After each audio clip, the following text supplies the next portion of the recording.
Modus debt collector terjadi Jalan Kembangan Raya Jakarta Barat. Korban tiba-tiba diberhentikan oleh 4 orang yang mengaku sebagai debt collector. Para tersangka kemudian mengambil paksa motor korban hingga terjadi keributan. Hidup di Indonesia lagi susah-susahnya. Ekonomi mepet, harga barang naik, dan PHK di mana-mana. Di saat tekanan hidup makin berat, makin banyak juga orang yang nekat. Mereka akhirnya memilih untuk menggunakan jalan pintas yang gak benar, yaitu melakukan tindakan kriminal. Dan yang lagi marak, dengan berpura-pura menjadi debt collector atau yang biasa disebut mata elang. Udah banyak yang jadi korban, salah satunya Geni di Tangerang. Dia tiba-tiba diberhentiin sama beberapa orang yang ngaku dari leasing dan bilang dia nunggak cicilan motor 3 bulan. Karena takut, Geni ninggalin motornya di sebuah supermarket dengan mengunci stang kendaraan bermotornya. Saat dia kembali, motornya udah hilang dibawa kabur sama orang yang ngaku debt collector tadi.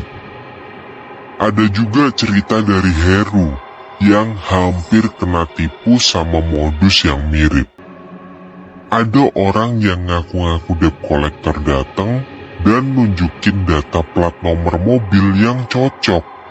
Si oknum yang ngaku debt collector maksa buat ngecek nomor rangka mobil. Untungnya, Heru sadar kalau di surat yang dibawa oknum, plat nomornya emang sama, tapi merek mobilnya beda, dan dia nolak buat cek nomor rangka mobil. Jadi, dia selamat dari penipuan itu.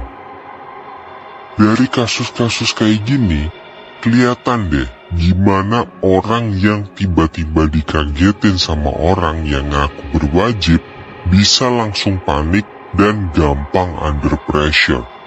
Apalagi kalau cara mereka kasar dan maksa. Terus, gimana ya cara ngadepin hal kayak gini kalau kita lagi di situasi yang sama?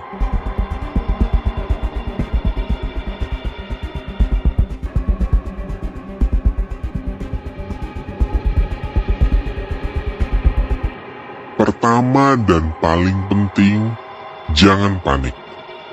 Waktu kamu panik, kamu jadi gampang dikibulin dan dipaksa nurut. Tetap tenang dan jangan buru-buru ngasih kunci atau kendaraan kamu. Atur pikiran dan konsentrasi dulu buat bisa mulai tanya-tanya hal yang penting. Kamu tuh juga punya hak buat minta penjelasan. Yang kedua, tanya identitas mereka. Kalau mereka ngaku debt collector resmi, mereka harus bawa beberapa legalitas untuk melakukan penyitaan kendaraan, macam surat tugas dari leasing, kartu identitas, bukti bahwa kamu nunggak atau prestasi, salinan sertifikat fidusia dari kendaraan kamu, dan juga sertifikat profesi dari OJK. Kalau mereka nggak bisa nunjukin itu semua, kemungkinan besar mereka cuma oknum atau bahkan penipu. Jangan kasih mereka akses ke kendaraan kamu. Ketiga, kamu juga harus pastiin posisi kamu. Cek lagi, bener nggak kendaraan kamu masih dalam proses nyicil? Atau malah udah lunas? Kalau kamu beli secara cash, langsung tolak aja.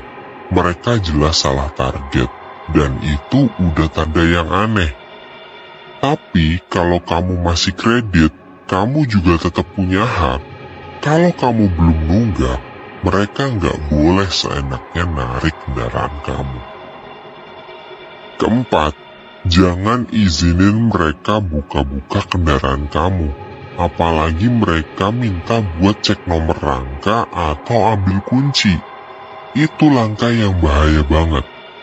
Biasanya, mereka pakai alasan itu buat nyari celah dan bikin kamu lengah.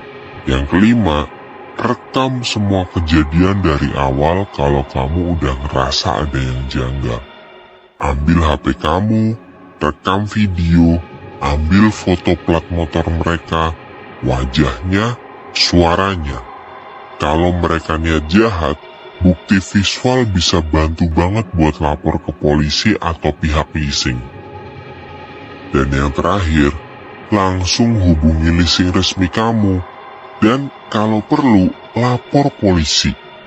Ingat ya, motor kamu nggak boleh ditarik secara paksa kalau kamu nggak setuju. Harus lewat pengadilan. Jadi, kalau mereka maksa, itu udah masuk ke ranah pidana.